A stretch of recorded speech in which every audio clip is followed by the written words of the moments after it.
I'm inspired.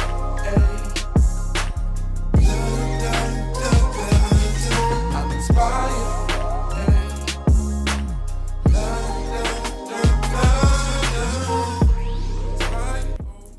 Hey, what's going on, everybody? My name is Xavier. I'm a transformational life coach, and what I'm here to do today is support you in your evolutionary journey.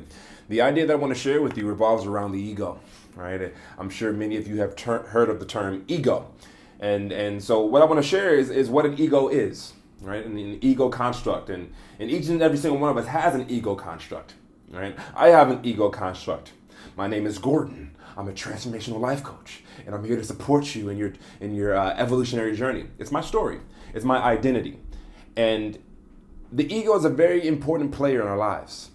And our lives very much so depend on what kind of ego do we have. Today I want to dive deeper into it and really look at this so that the ego can be transformed. And the essence of your ego can move into a space in which it's supporting you as opposed to holding you back. There's two types of egos. There's a fear-based ego, and there's a love-based ego.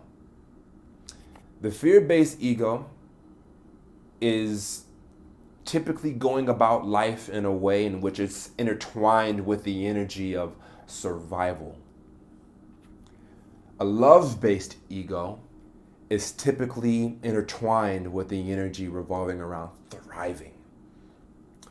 A fear-based ego typically has unhealed wounds and trauma that it is identifying with.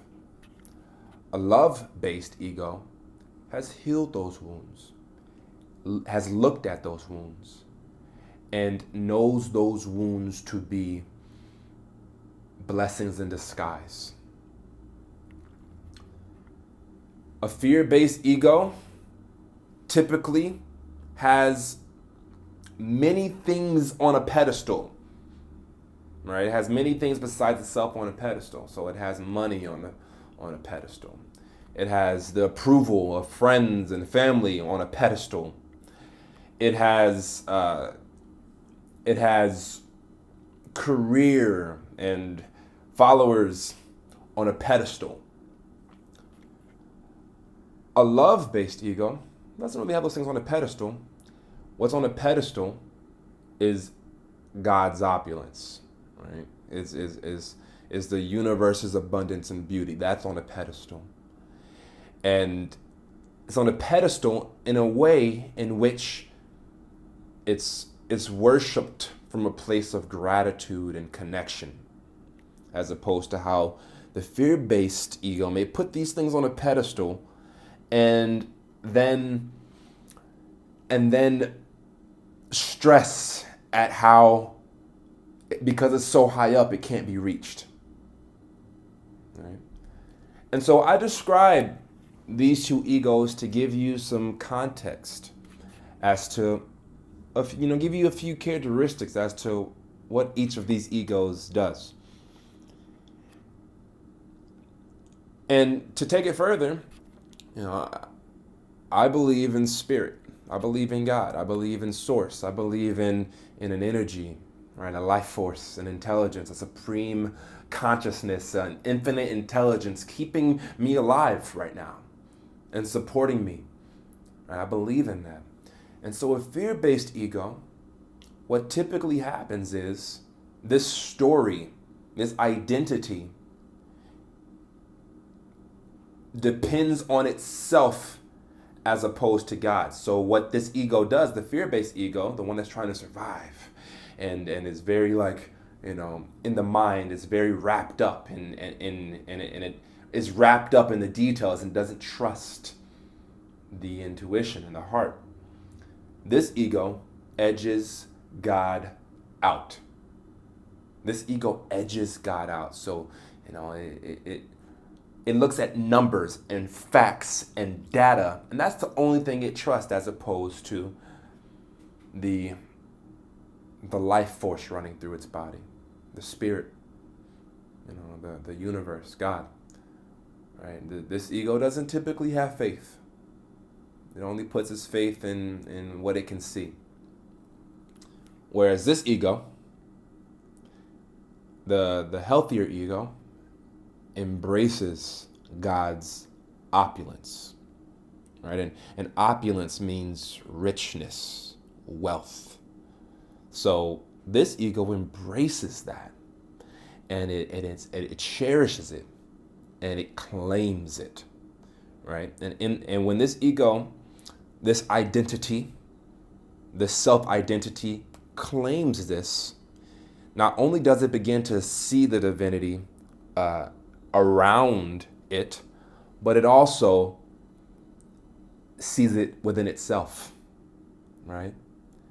When my ego if I'm experiencing my life from a place of fear and it's like edging God out, it's harder. It's harder. It's more stressful. It's probably more scarcity in my life. It's probably harder for me to connect to other human beings. It's easier to feel isolated and alone and depressed. On this side, it's a lot easier. It's more positive, optimistic, and connected. More bliss is involved.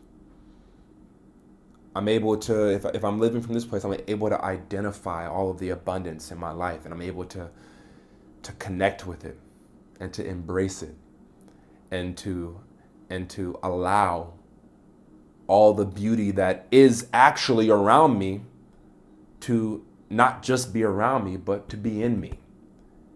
And I can go with that flow as opposed to resist it over on this side. And so it's a big deal to make the distinction between, a healthy ego that has a spiritual foundation, and then a non-healthy ego that's like really stressed out and has put all the weight on its own shoulders. Because on this side, now I can delegate some of this energy and some of my stresses and some of the things that I want to manifest. I can give that to God, right? I can give that to the universe, and I can relax. And my vibrational frequency attunes to a different reality when I'm living from this other ego, from this healthy ego, from this different identity. The energies in my body, the magnetic field surrounding my body, the place my mind goes and tunes into is a totally different place than on this side than it is from this side. And when it's in this place, the dream that I'm trying to manifest, it has a different source now, right? Like I'm a different kind of portal for what I want to manifest. I'm the portal, right? And I'm a different kind of portal when I'm living from this healthy ego as opposed to the fear-based ego. The fear-based ego and the love-based ego. It's two totally different kind of portals that gives birth to two totally different realities. So it's very important to make this distinction. And oftentimes, right? Oftentimes there may be a mix of the two going on. The two. Like maybe I'll have some fear-based ego and some love-based ego, kind of like, some paradoxical duality stuff going on. And this is where it's important to begin to look at the self, to do some inner work, to begin to reflect, to begin to see what's going on here, right? So we can identify the areas in which I'm holding on to fear.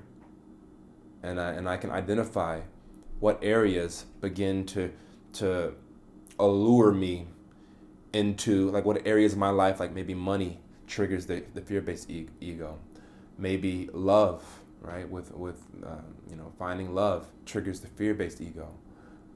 So I can begin to look at and see what areas of my life allure me into falling into the trance of believing in fear and believing in not enoughness, and I'm not good enough, and to believe in that story. And it's good to identify that. That way you can begin to purge and you can let it out and you can address it.